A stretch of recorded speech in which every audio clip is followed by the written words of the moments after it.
Let's jump into the word because we've got work to do this morning. 2 Kings, the 5th chapter. I'm going to read a lot, and then I've got to teach, and we've got to move on. 2 Kings, chapter 5, verses 1 through 17.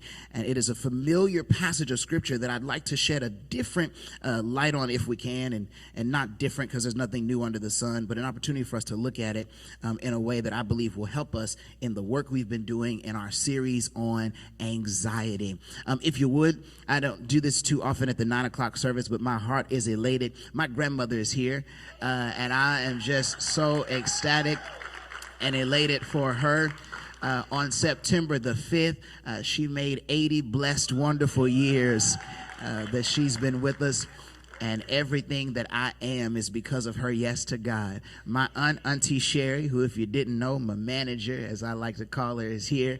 And I'm glad that they would stop by to hang out. One of the most beautiful things that's happening in the life of our family as all of us are walking into our purposes.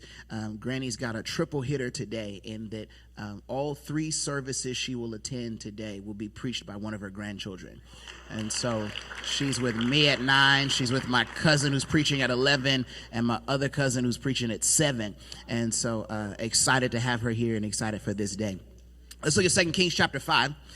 We're working on anxiety. Now, a central part of looking at anxiety, a central part of understanding it. Remember, we've been moving this all year long, and I've still got so much more to give you. It's going to keep getting good, I promise.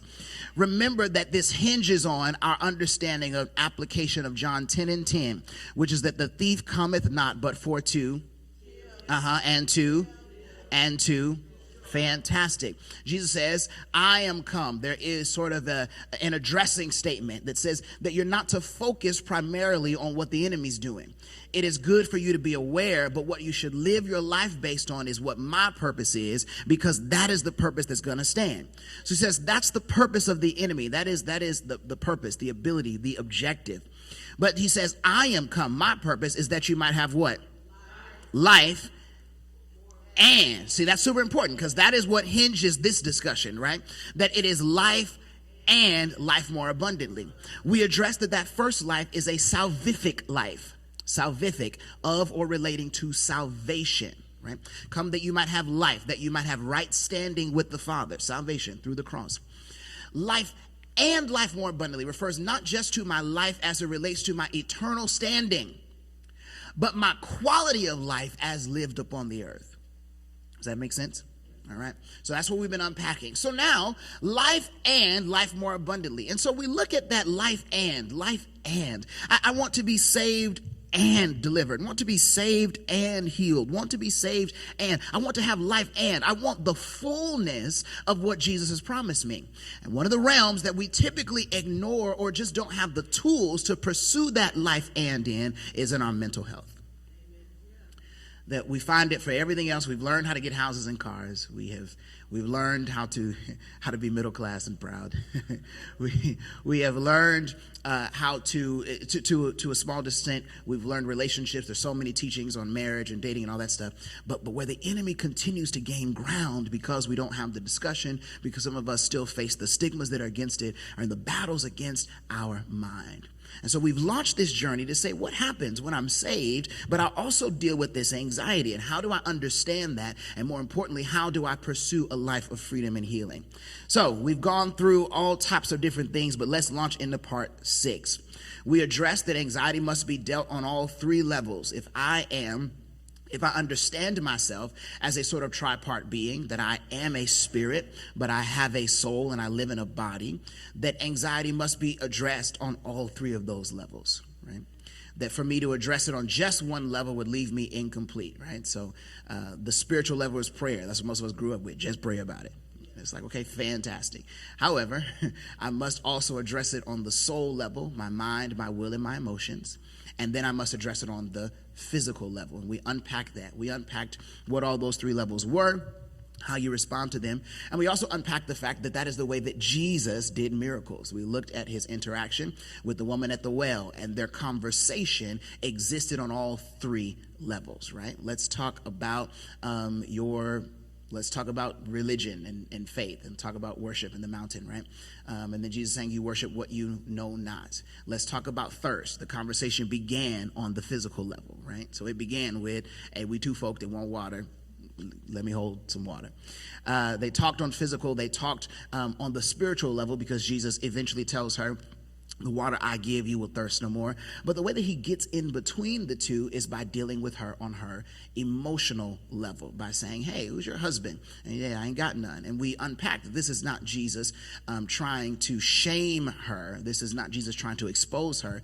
It's Jesus turning the conversation to the inward part of her so that he can heal that too, so that she can be fully whole and have life, and life more abundantly. Last month, we looked at the fact that Jesus, even Jesus, the Savior of the entire world, the one who is that, who was and is to come, even that Jesus struggled with anxiety. Luke uses a very particular word to talk about Jesus' experience in the Garden of Gethsemane, and that word was called agony. That word agony comes from the Greek word agon. Anybody remember this from last month? As he talked about the agon, the Greeks would have understood as they were reading that it referred to a war zone. It referred to an arena where a battle of strength took place. So in Greek culture, there was a small stadium, and inside that stadium, they would have two opposing forces come together, and the primary competition was one of strength. We're going to go against each other and just, pull, or I don't know what they did. But the goal was to see which power was stronger, right? So as Luke is painting this picture of Jesus in Gethsemane, what Luke is allowing us to see is that Jesus' mind has become an agon. His mind has become a place where two opposing forces are literally battling for strength to see which one will overpower.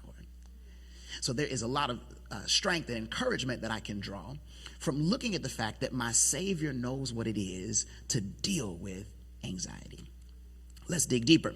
2 Kings chapter 5. I'm going to read it in your hearing. 2 Kings chapter 5. And let me read verse 1 through 17. Now Naaman, captain of the host of the king of Syria, was a great man with his master, and honorable, because by him the Lord had given deliverance unto Syria. He was also a mighty man in valor. Somebody say, but. I can't wait to talk about that at 10:30. But he was a leper. And the Syrians had gone out by companies and had brought away captive out of the land of Israel a little maid. And she waited on Naaman's wife. And she said unto her mistress, hey, maybe would God my Lord were with the prophet that is in Samaria, for he would recover him of his leprosy. Maybe he should go to the prophet in Samaria, because maybe that might heal him. So one went in and told his lord, this man Naaman, saying, hey, listen, here's what the maid said. The maid said, that's fun, that is of the land of Israel. Verse 5, and the king of Syria said, go, and I will send a letter unto the king of Israel. And he departed and took with him 10 talents of silver and 6,000 pieces of gold and 10 changes of raiment. And he brought the letter to the king of Israel, saying, now when this letter is come unto thee, behold, I have therewith sent Naaman my servant to thee, that thou mayest recover him of his leprosy. And it came to pass, when the king of Israel had read the letter, that he tore his clothes and said, am I God to kill and to make alive, that this man doth send unto me to recover a man of his leprosy? Wherefore consider, I pray you, and see how he seeketh a quarrel against me. And it was so, when Elijah the man of God had heard the king of Israel had rent his clothes, that he sent to the king, saying, why have you torn your clothes? Let him come to me, and he shall know that there is a prophet in Israel. So Naaman came with his horses and with his chariots, and stood at the door of the house of Elisha.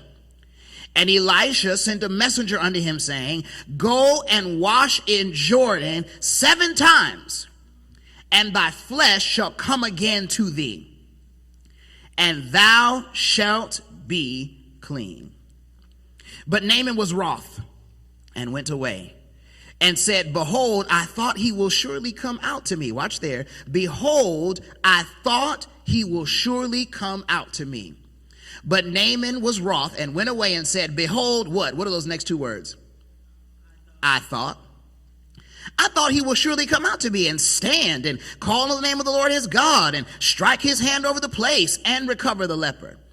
Are not Abana and Pharpar, rivers of Damascus, better than all the waters of Israel? May I not wash in them and be clean? So he turned and went away in a rage. So the servants came and they spoke to him and said, Father, look, if the prophet had bid you to do some great thing, then wouldn't you have done it? So how much rather then when he said to thee, wash and be clean? So then he went down and dipped himself 7 times in Jordan, according to the saying of the man of God. And his flesh came again like unto the flesh of a little child, and he was clean. I want you to repeat after me my subject for this. No, not yet. I'm setting you up. I love it. Y'all are so, that's why I like the 9 o'clock service. I'm telling you, y'all just be ready. 10:30 be like you owe them something, They'd be like, come on, the best part was over. Y'all done sang. Now hurry up with this sermon. 9 o'clock, y'all ready? You want me to repeat? Jesus, y'all be ready to affirm. I am the righteousness of God. Yes, I love Jesus. 9 a.m. I love y'all, for real. Here's my subject. Say this after me. Say, I thought. That's my subject. I thought. I thought. One of the biggest influences, one of the biggest causes of our anxiety is what we thought.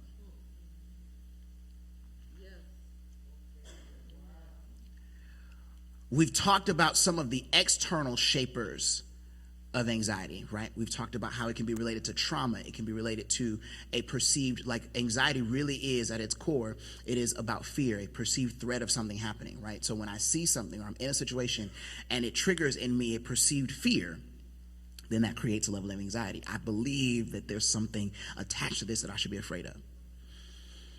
But one of the other things that influences our anxiety, and I'm watching this happen in my generation, is that we build our lives on unhealthy expectations. And then our anxiety comes from the process of those unhealthy expectations not being fulfilled. One of the biggest reasons why we struggle with anxiety as a people, as a church, is because we have unhealthy expectations that create anxiety, because now I'm watching for my life to go the way I thought it was going to go, not the way it is most productive for it to go. Let me say that again. I have anxiety because I'm fixated on the way I thought my life was supposed to go, not on the way it is most productive for my life to go. In our central text, there's a man named Naaman. The Bible is interesting in that it was not his leprosy that caused him the most pain. It was his unhealthy expectation. Let me show you that again. This man has a full-on skin condition, and the Bible does not talk about him being frustrated in any way. We don't get language about him being angry until verse 11. And it says, and Naaman was wroth. Wroth is a little deep. Naaman was upset. Naaman was moved. He was unsettled. Now, I find it interesting that he wasn't angry when flesh was falling off.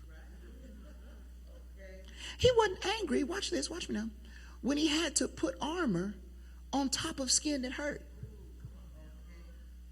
Let me take a step deeper. If I have leprosy, then that means that everything I wear is all day or a second of the day coming into contact with the hurt part of me. Wish I had time to deal with this. In his life, he's positioned where every day what he's called to do and who he is rubs up against each other. His flesh is leprous, but he wears an armor on the outside of it. But the two rub against each other. Have you ever been in a place where the you that you know and the you you're called to be rub up against each other? The laziness of my flesh with the anointing of my spirit. The calling of my service against the fact that the real me don't be liking people sometimes. And I've got to live in the tension of the fact that my armor is one thing, my skin is another, and for every day I try to walk, I'm going, ow, ow, ow, ow, ow, And what amazes me is that Naaman has learned how to do life that way.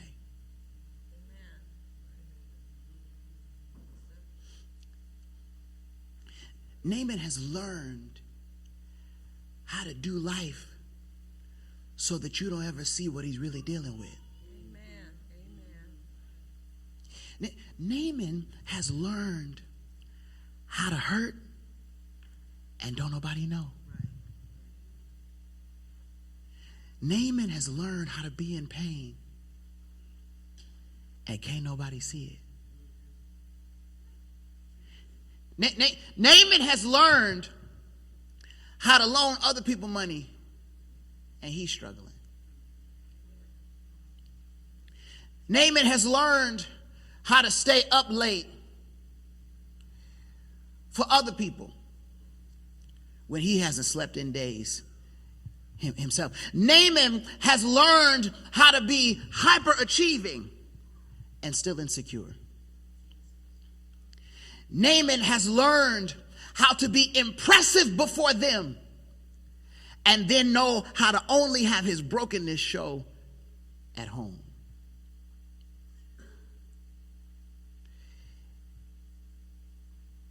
I get this picture of Naaman, but I don't see where he was upset about that. The Bible gives me no insight in the text as to how he's feeling. I don't get how Naaman's feeling until verse 11. And all of a sudden, Naaman is upset. And what interests me is, he's not mad. I would have been mad that I had leprosy, if we're being honest. I would have been like, look, ain't nobody got time for this. Considering how rich and how influential I am, somebody got to do something. Somebody call Oprah. She'll call Dr. Oz. She'll call one of them other ones. Y'all put me at Cedar Sinai. Give me y'all throw me somebody who is able to fix this, because I'm a little too important to have my flesh rubbing against my armor. I'm a little annoyed. That's when I would have been upset. But Naaman's upset when his process doesn't unfold the way he thought it would. His anxiety is not caused by his condition. It's caused by his unhealthy expectation. I want you to write this down. It is not wrong to have expectation. I want to set this up because this message is not about having no expectation. It is not wrong to have expectation.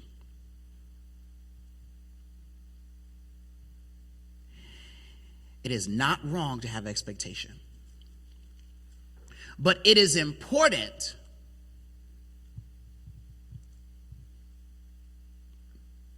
to know the difference between healthy expectation and unhealthy expectation. Okay? It is okay to have expectation. But it is important to know the difference between healthy expectation and unhealthy expectation. Okay. Healthy expectation produces hope. Healthy expectation produces hope. Unhealthy expectation produces anxiety. And I'm going to show you how you tell the difference. Healthy expectations produce hope.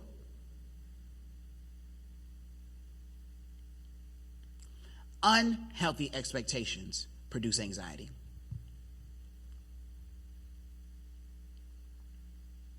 Bishop teaches us to say this.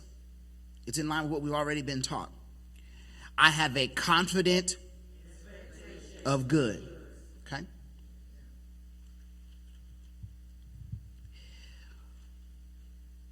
I have to have expectations that are healthy because it produces me towards what I'm believing God for. If you have no expectations and you just accept whatever, how many of us have people in our lives like that? Well, whatever comes. How much did they pay you? Well, I just do it for the Lord. No, listen. Listen. Okay. All right. Well, great is your reward in heaven. God bless you.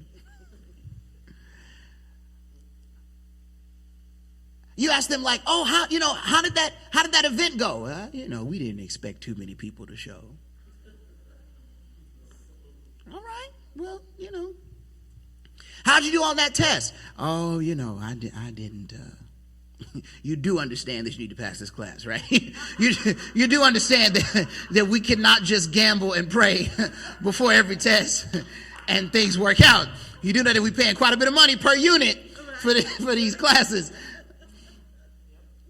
You have to have some expectation because it pushes you towards hope.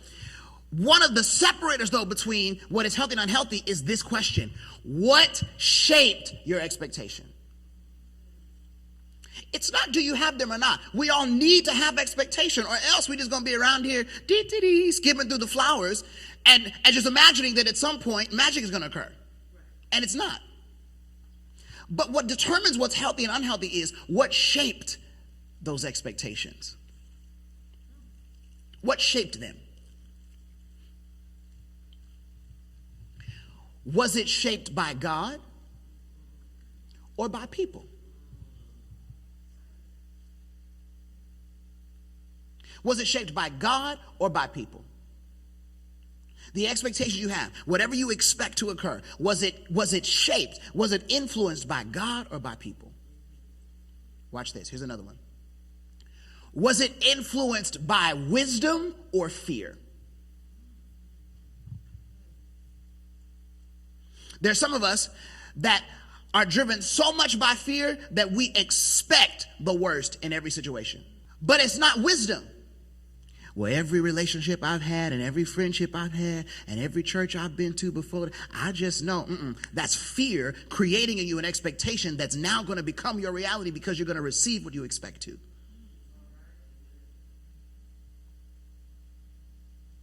Is it God or is it people? Is it shaped by wisdom or fear? Here's another one. Are your expectations shaped by your identity or your insecurity?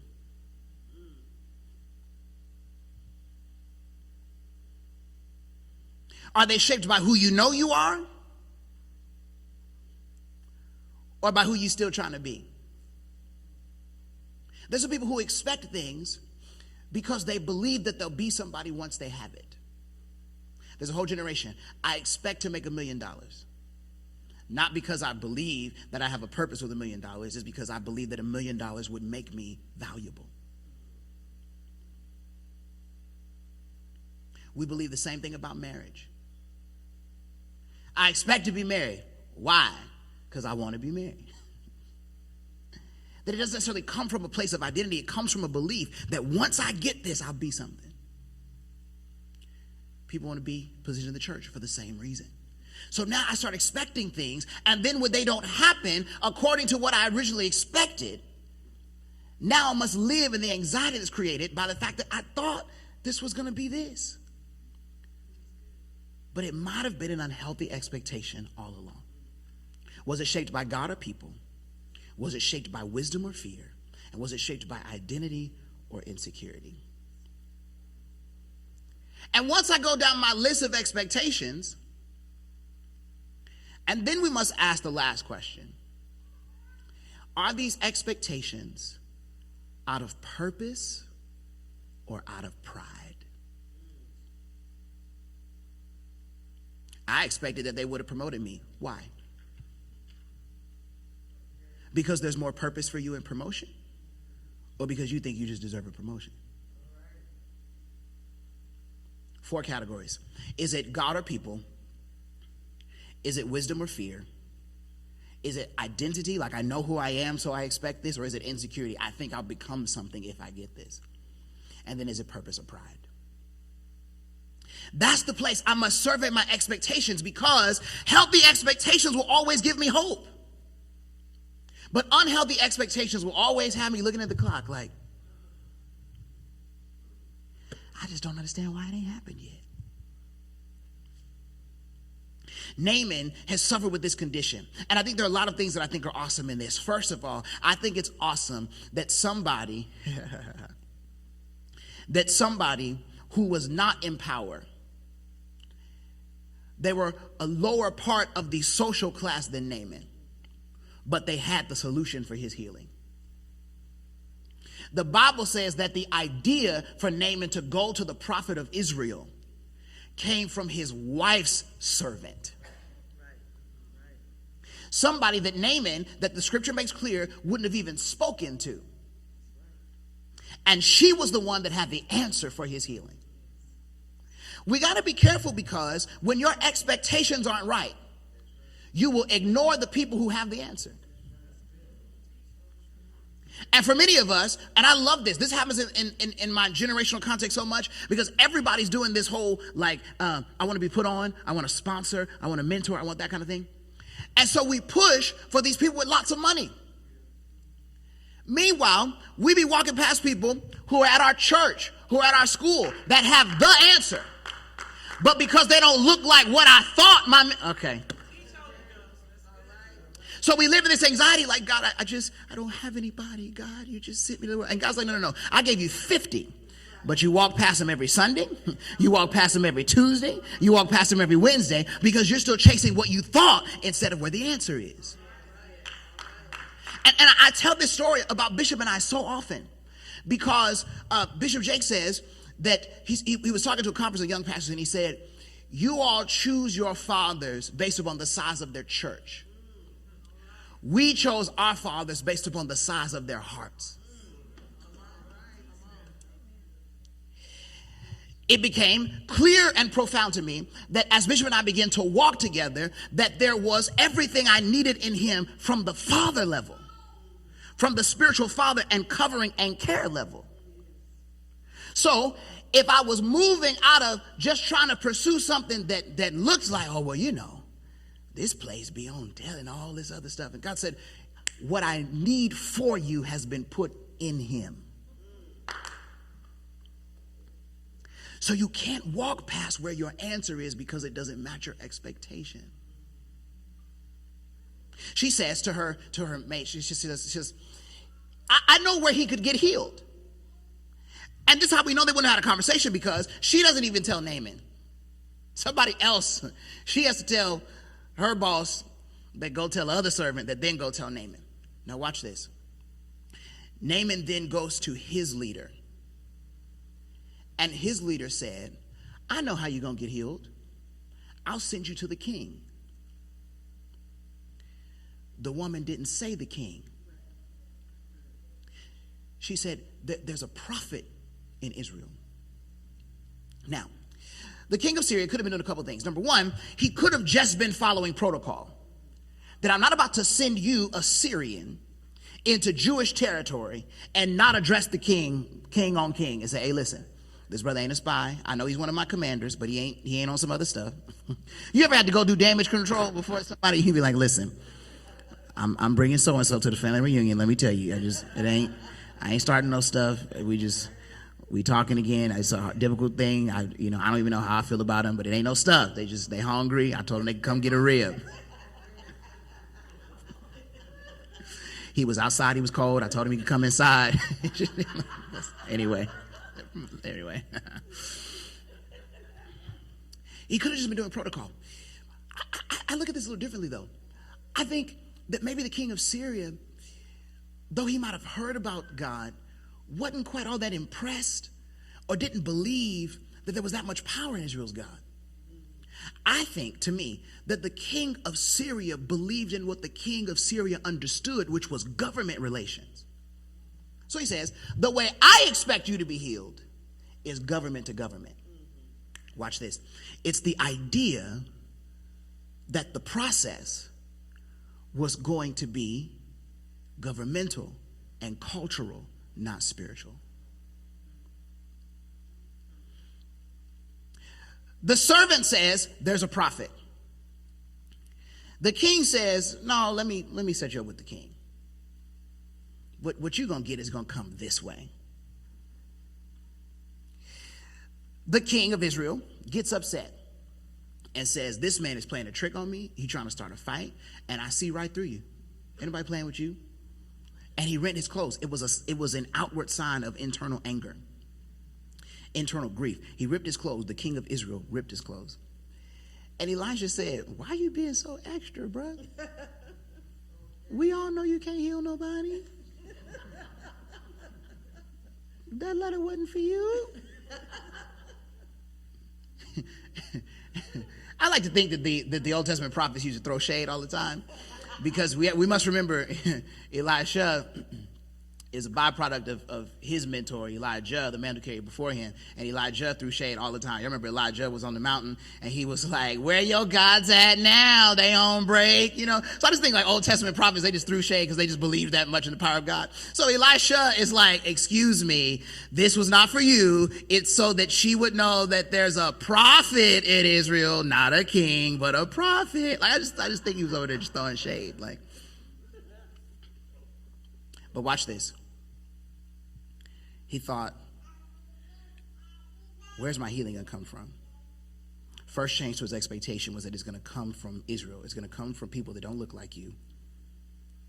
First of all, before this, the solution is going to come out of the mouth of somebody that you walk past every day. It's the first way his expectations were broken. It's going to come out of somebody who literally pours your water. It's going to be the one who knows how to get you healed. Second expectation that was broken is that your answer is in a different race than you. You're Syrian, and you're going to need to go to a Jewish camp to get healed. Watch this. You're going to have to submit to someone who is socially higher than you. This is telling an oppressor that he must bow at the feet of those that are oppressed so that he can find his personal healing.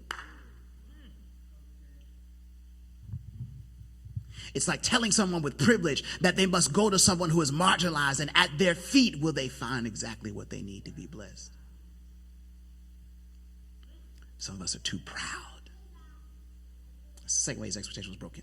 Third, his expectation was broken because he's almost turned away when he goes king to king. When his king writes to the king of Israel almost shuts it down. But then, prophet steps in, and Naaman's like, okay, cool. All right, we're about to get it going. Here we go. And all of a sudden, here comes some people. And he says, oh, here they come. And with the group, they start coming to meet Naaman. You know, they marching, they coming. Sir Naaman. Yes, thank you so much. I've been looking forward to meeting Elisha. I've heard he can heal me. Well, he ain't come, but he told me to tell you.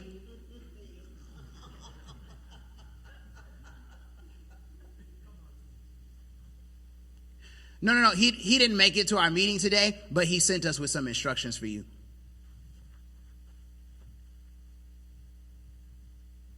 Oh, no. And what is interesting is, he said, you already making me stoop down to come to your territory.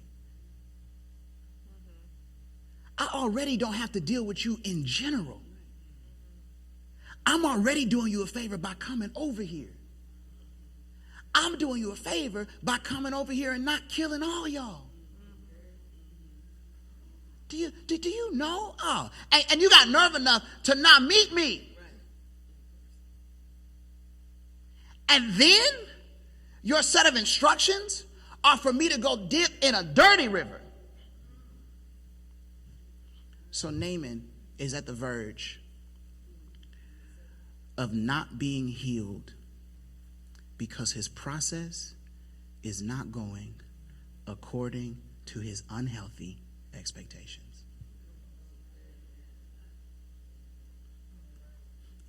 Now you have a king who's gone his whole life with a condition that most say there's no cure for.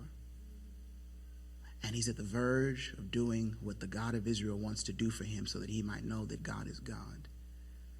And he's about to check out of it because it's not going how he expected. He's about to give up healing for pride. He's about to give up the best thing that ever happened to him because he's been scrolling on Instagram his whole life and just seeing the way it, watch this, I've seen the way it happened for other people. Sometimes the greatest things in your life are on the other side of your expectations being broken. If life had gone the way that I expected, I would not be here before you today.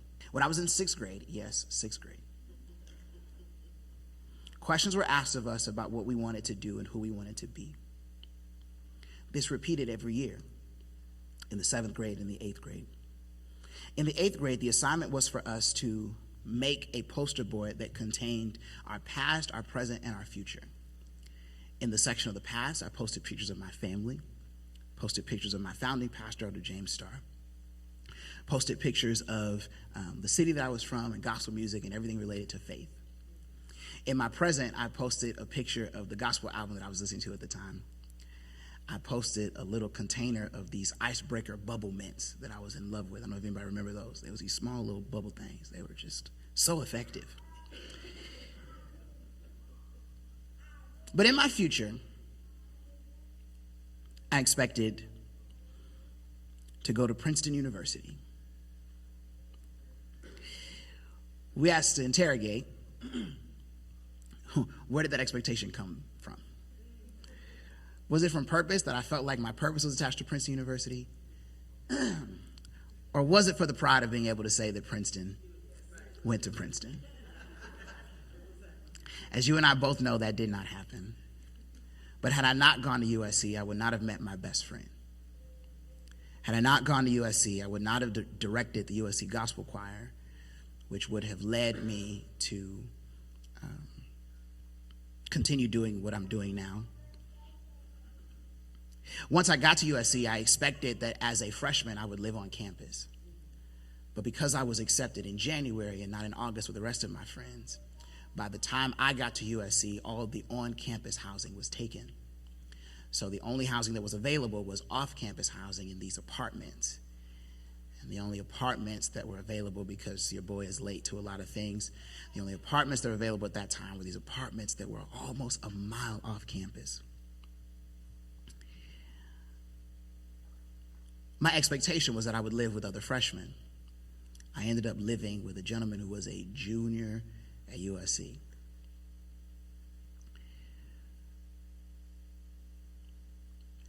Had things gone the way I expected, I would have never lived with a gentleman by the name of Garrett Roundtree, who's not only an amazing friend, but who is by far one of the most brilliant artistic minds of our generation. Had I not roomed with him, I would not have been 4 doors down from my best friend, Marcus Paul, which would have led to us deciding to be roommates the next year. Had I never been roommates with Marcus Paul, I would have never been invited to a church called Crusade Christian Faith Center. I can go on and on and on about the list of things that I had built in my expectations that were shaped some by my fears, a lot of them by what I see other people doing in their 20s, A lot of them by what I thought and think that life might be more enjoyable if I had. But the truth of the matter is, the greatest miracles in my life have happened on the other side of my unhealthy expectations. That every time that God has challenged me to think differently, every time that God has challenged me to submit, every time God has challenged me to embrace a process that I didn't create for myself, I have found the most impactful healing. Are you standing at your own river today? Are you standing at a process that is not what you expected and you're saying no, and in process you're saying no to the river and you're also saying no to your healing? Because this just isn't what you thought. I challenge you to reshape where you thought you'd be at this age.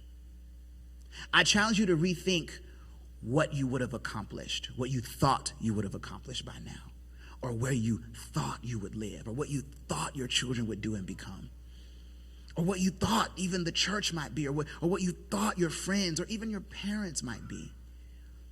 That sometimes it is what we thought would be that's preventing us from embracing the power of what is. And a lot of us are only making our situations worse because we're trying to turn what is into what we thought. And it's never going to be that. One of the most incredible pieces of advice that I got from a mentor, he said, the problem with many preachers is that they pastor the church they wish they thought, or they thought they would have, not the one they have.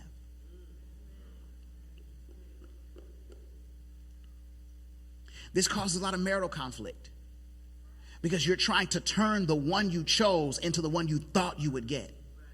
Well, I always thought that mine would just be a little more fun. I just thought it'd be a little more spontaneous. You don't ever just want to do nothing. You always just want to, And so now you can't build on who they are and figure out how the two people really, really do the work of becoming one. There's one when you agree to be one, but the one is a becoming. That because I'm trying to make you into who I thought I would marry. Oh, well, here it is, isn't it? So it's amazing how many people are married trying to turn their partner into their ex. I won't stay there because there's not enough time to do that.